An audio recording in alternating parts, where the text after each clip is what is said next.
we are so excited because we are finally going into the national park today. This may now be in our top 5 of hardest hikes. Got 4.8 miles to Amphitheater. It's relentless. Oh. So close. We're in downtown Jackson right now. Bin 22. We didn't know we were getting ourselves into. This place is amazing. We were supposed to be gone by now, but we saw snow in the forecast and had to stay. It's snowing. Can you believe it?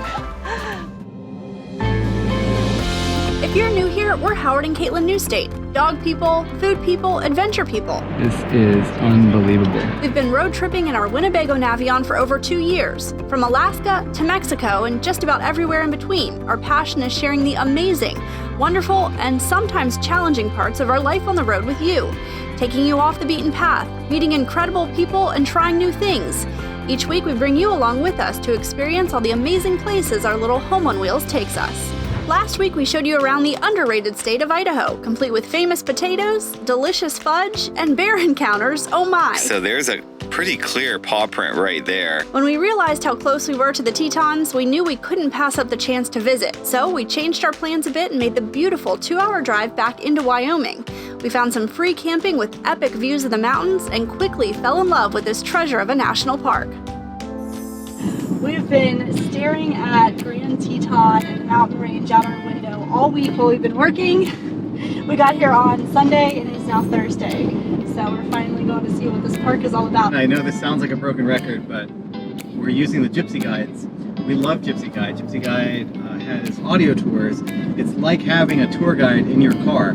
Scary dam break story, but don't worry. The dam was substantially upgraded in the 1980s. They're really well done. In particular, this one is a combination of Yellowstone and Grand Teton. Get to use our new path.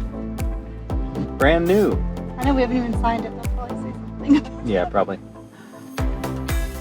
This is a interagency pass. What that means is it's not just good in national parks, it's also national historic sites, Bureau of Land Management, pretty much anybody that charges a fee for access, this one pass would cover at $80 a year. If we didn't have this pass, it would have cost us $35 for 7 days access just to Grand Teton. As you can see, that's a big savings.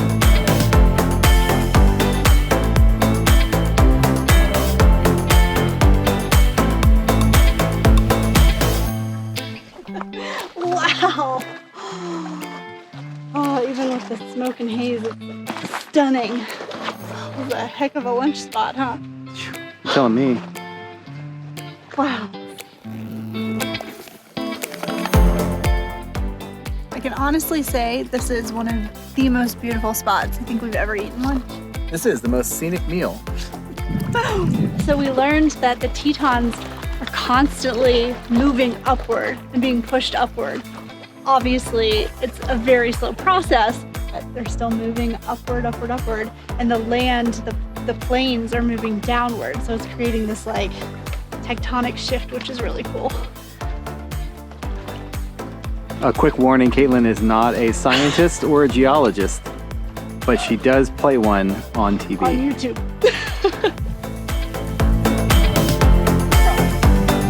Like a pro.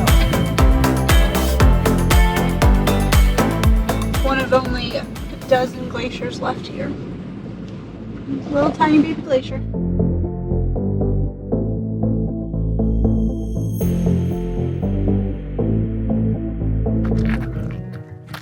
Whoa!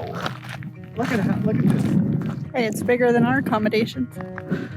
That's bigger than our. So cool. There you go, Cunningham cabin. I mean, heck of a view. Can't see it right now because of the smoke.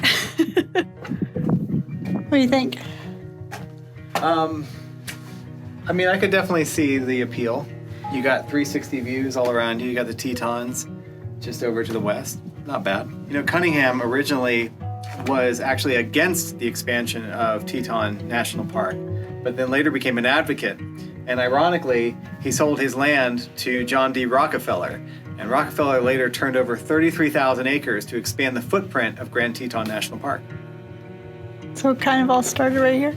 Mm-hmm.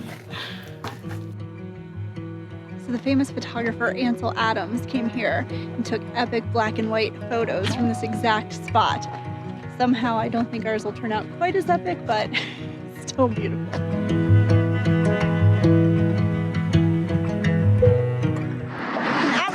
Of exploration calls for an evening of indulgence, right? At least that's what I'm going with. We're in downtown Jackson right now, walking around. So we're gonna go check out the famous Antler Arch and then grab some food.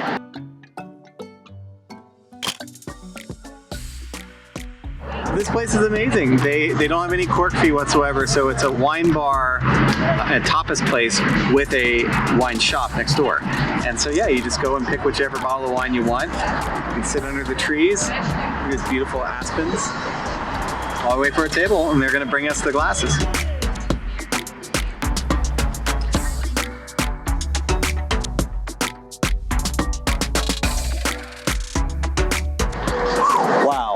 That was so good. Bin 22. We didn't know we were getting ourselves into, but I gotta tell you, the octopus, the charcuterie, the wine was absolutely delicious. All of it was so good. So it's tapas style, but they're a little bit bigger than like Spanish tapas. They're more like appetizer size. So we got 4 different plates, and that was more than enough. Like we're super full, and it was delicious. We're walking back to our car right now. It is Thursday at 8:30 at night. It is happening right now. There's a lot of bars. I think that's the thing. Well, you know, after a day of exploring Yellowstone or Grand Teton, you gotta get some drinks and some pizza. Hey, we've done that. We haven't been that crazy before on a Thursday at 8:30 in our adult life.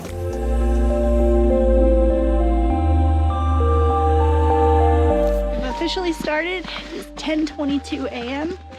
Got 4.8 miles to Amphitheater Lake. It is labeled as hard.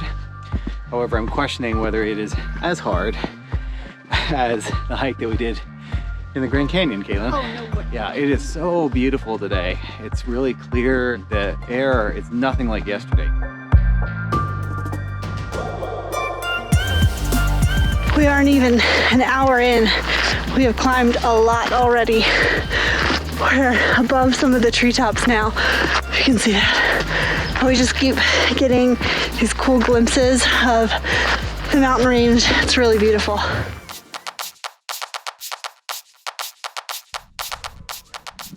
How you doing? Struggling a little bit. 21. 2 hours. Exactly.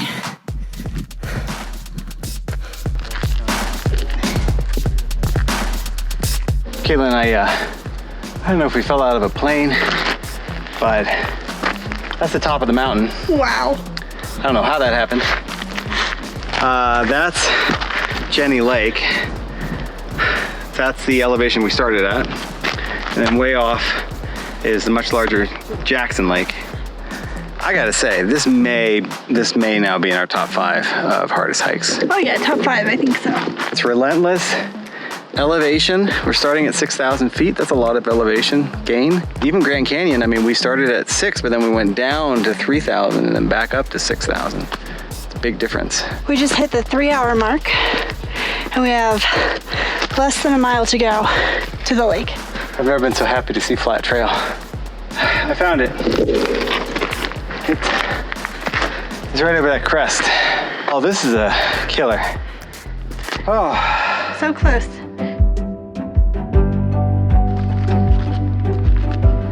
Oh my goodness. This is so cool. Oh, I did it. Oh, wow.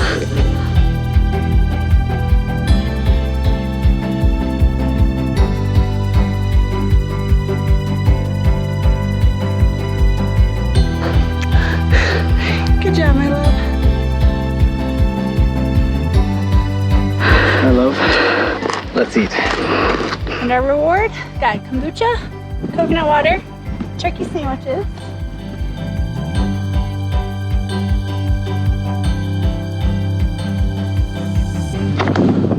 What a lake hike this has been. Wow. I gotta tell you, my lungs I was really feeling it at the end there. Like, I started to feel lightheaded. I was even getting a little bit nauseous. This altitude is no joke. Well, it's funny because normally I'm the one who's struggling. This one I did okay on. Yeah. So it really affected us totally different. It is interesting, isn't it? Mm-hmm. Don't know why. I was a champ. I was less. You did great. You just know how I feel now. All right, now back down for a surprising lake.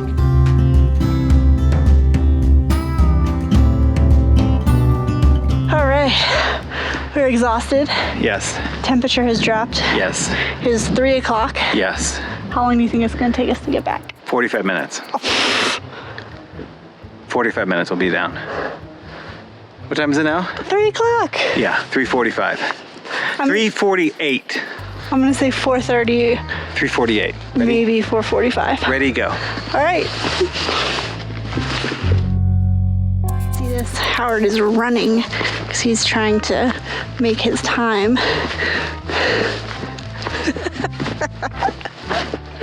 Nothing, it's just me having a conversation with our YouTube subscribers.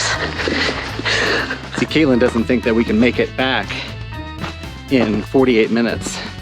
She is mistaken. And I'm gonna prove her wrong.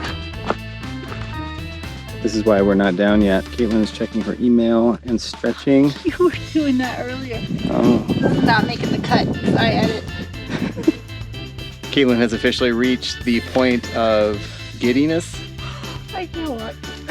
We did, even with all of Caitlin's stops and all that stuff, we did 2 miles in 45 minutes. That's pretty darn good. But now she claims she can't walk. My legs feel like they're gonna fall off. Going down has been harder for me. Yeah. Oh. The reason why we're not down yet I'm is because of your knees.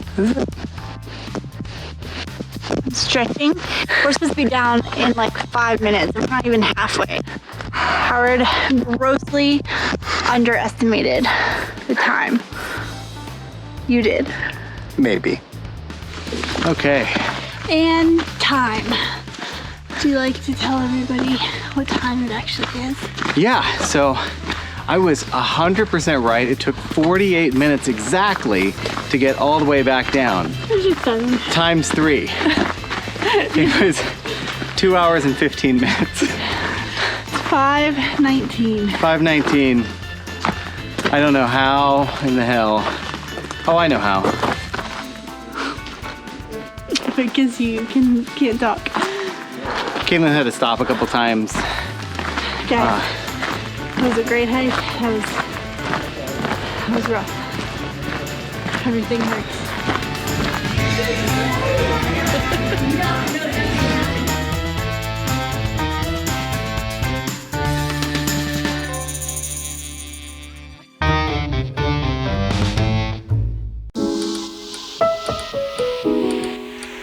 As we dance,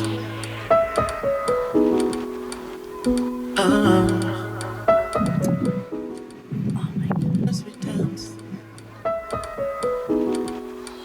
as we dance. We were supposed to be gone by now into Utah already, but we saw snow in the forecast and had to stay. We had to stay. It's beautiful.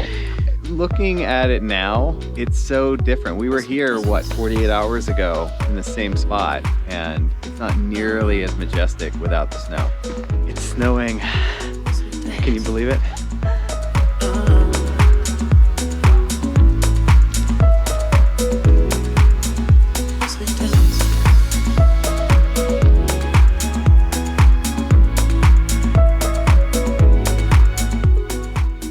Caitlin has officially reached the point where she does not want to hike anymore. She has reached her maximum national park. It's been wonderful. My legs are hurting and I'm cold. Everybody has their limit. And with that, thank you so much for watching. Next week, we're back on track with our original travel plans into Utah, stopping in Idaho for some beautiful boondocking and hot springs along the way. Plus, Scout makes a run for it. But this is not the first time this has happened. And we have the triumphant return of our drone after crashing it back in Montana. Reunited. And remember to subscribe and click the bell so you get notifications every week when we post our newest videos. Bye. See ya.